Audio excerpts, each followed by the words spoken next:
चलिए अब बात करते हैं यूपी की। यूपी के मुख्यमंत्री योगी आदित्यनाथ और उनकी पुलिस जीरो टॉलरेंस नीति के तहत अपराध और अपराधियों के खिलाफ लगातार एक्शन ले रही है। और अब सीएम योगी आदित्यनाथ ने दंगाइयों के लिए भी लाउड एंड क्लियर मैसेज दे दिया है। इसी से जुड़ी रिपोर्ट आपको दिखा दें।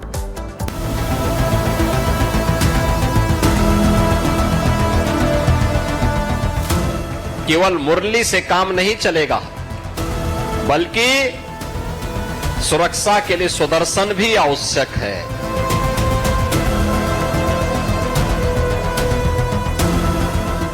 योगी का एक्शन, दंगाई गायब।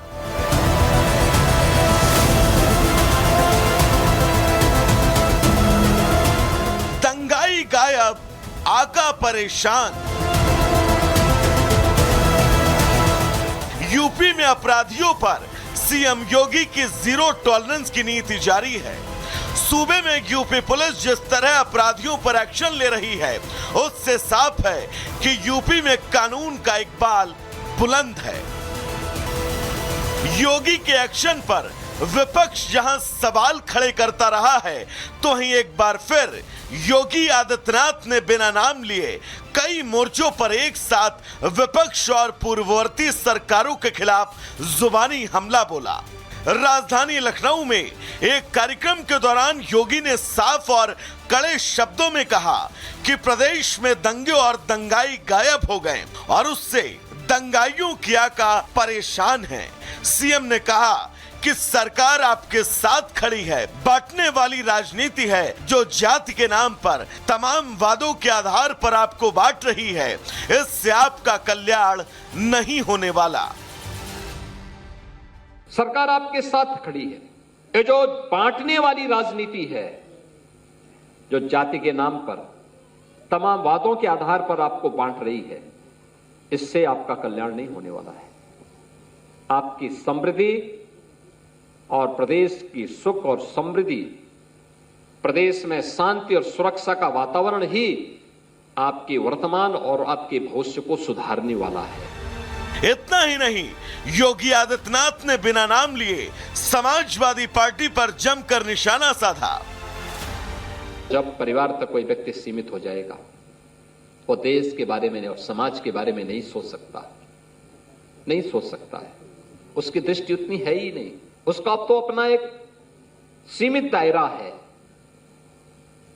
उसी में रह करके वह व्यक्ति अनैतिक कार्यों को अंजाम देता है और यही होता रहा। समाजवादी पार्टी पर निशाना साधते हुए मुख्यमंत्री योगी ने कहा कि वो आपके रोजगार पर ठोकर मारकर दंगों में अपनी रोटी सेकते थे। आज सुरक्षा पहली आवश्यकता है।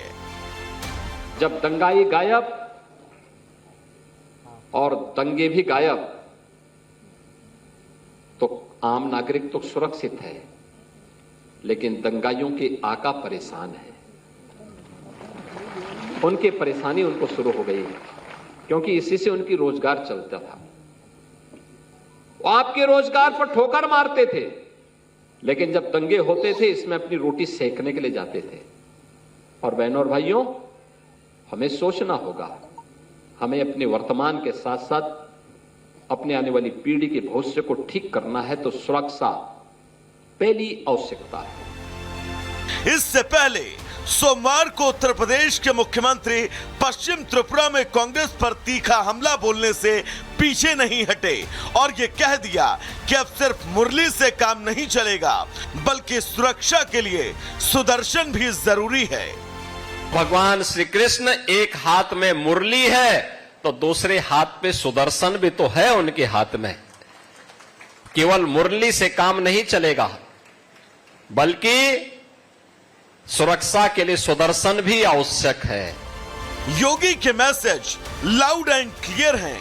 अपराधी कोई भी हो, किसी भी धर्म का हो, अगर सूबे में अपराध करता पाया जाएगा तो उस पर कठोर से कठोर कार्रवाई होगी। Bureau report, republic Bharat. Jammu Kashmir विधानसभा चुनाव के लिए पहले चरण का मतदान आज 24 विधानसभा सीटों पर डाले जाएंगे वोट। जम्मू क्षेत्र के 3 जिलों की 8 सीटों पर डाले जाएंगे वोट और कश्मीर घाटी के 4 जिलों की 16 सीटों पर होगा मतदान। सुबह 7 बजे से शाम 6 बजे तक डाले जाएंगे वोट। चुनाव में 23 लाख से ज्यादा मतदाता करेंगे मतदान। 219 उम्मीदवारों की किस्मत का होगा फैसला। इनमें 90 सिर्फ निर्दलीय उम्मीदवार शामिल हैं। चुनाव आयोग ने स्थापित किए हैं 3,276 मतदान केंद्र। 14,000 मतदान कर्मचारी करेंगे चुनाव की देखरेख। कश्मीर में 10 साल बाद होने जा रहे चुनाव। सुरक्षा के पुख्ता इंतजाम। अनुच्छेद 370 खत्म होने के बाद पहली बार वोटिंग। चुनाव से पहले जम्मू कश्मीर के कुलगाम में सुरक्षा बलों को मिली बड़ी कामयाबी। 5 रिमोट आईडी और 1 पिस्टल बरामद। एक स्थानीय निवासी भी गिरफ्तार। आतिशी होंगी दिल्ली की नई मुख्यमंत्री। सीएम केजरीवाल के इस्तीफे के बाद सरकार बनाने का दावा पेश किया। इसी हफ्ते नए सीएम और कैबिनेट का हो सकता है शपथ ग्रहण। 26 और 27 सितंबर को बुलाया गया है विधानसभा सत्र। सीएम पद के लिए नाम सामने आने के बाद बोली आतिशी, अरविंद केजरीवाल को मुख्यमंत्री बनाना ही सिर्फ एकमात्र लक्ष्य। आम आदमी पार्टी के सारे विधायक, दिल्ली के 2 करोड़ लोग इस मुहिम में जुट गए हैं कि आने वाले चुनाव में अरविंद केजरीवाल जी को मुख्यमंत्री बनाना है।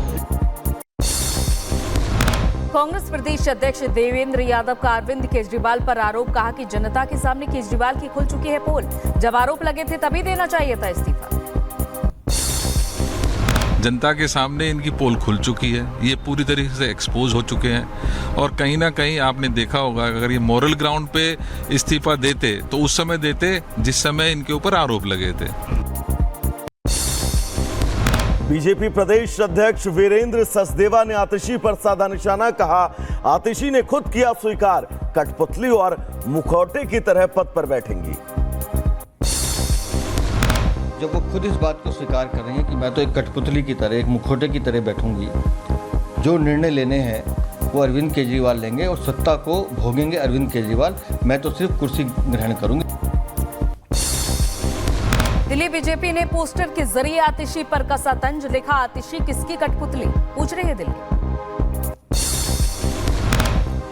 तो आपको बता दें, केजरीवाल पार्टी के नेताओं के साथ करेंगे बैठक। दिल्ली और हरियाणा चुनाव को लेकर क्या रणनीति हो, इसको लेकर बातचीत होगी।